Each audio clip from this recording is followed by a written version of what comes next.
Ayan na po si Yo. Calamansi harvest.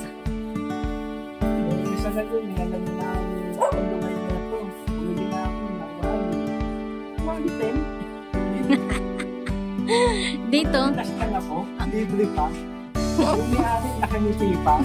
At pagkasok ko, tuwa siya. Ganyan talaga.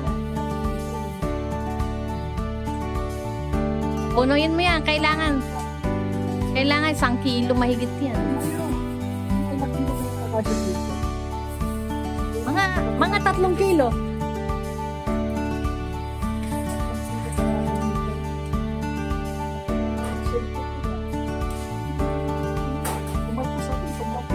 Kaya inagis ko yung isa, hindi ko na lasan ako.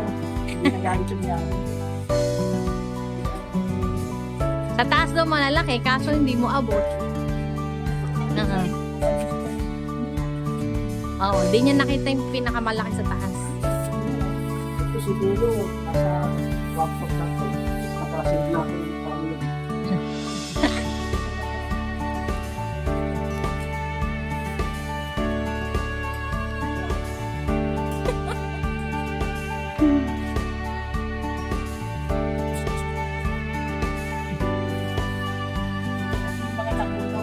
Ayan.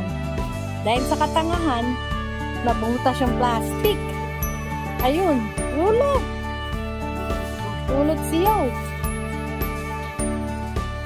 Kasi malaki na siya na. Mahal-mahal ng kalamansi. Binigyan pa ako ng bulto na.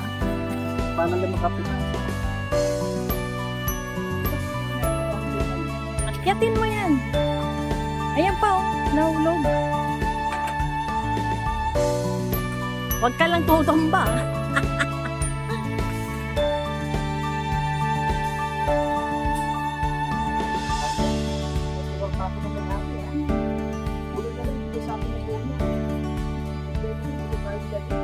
Ang taas.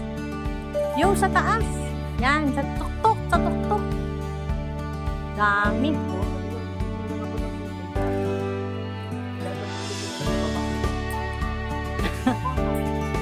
Galing. Nangapit bahay lang, namitas pa ng kalamansi. Ang layo ng kapitbahay nito. Ilang kilometro?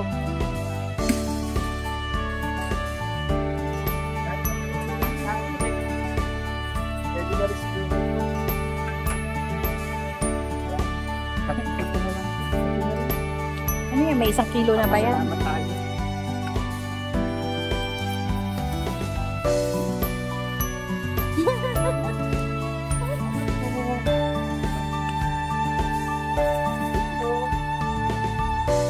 Napakalapin sila na dito. Thank you sa bayan eh. God bless po. Tapos po.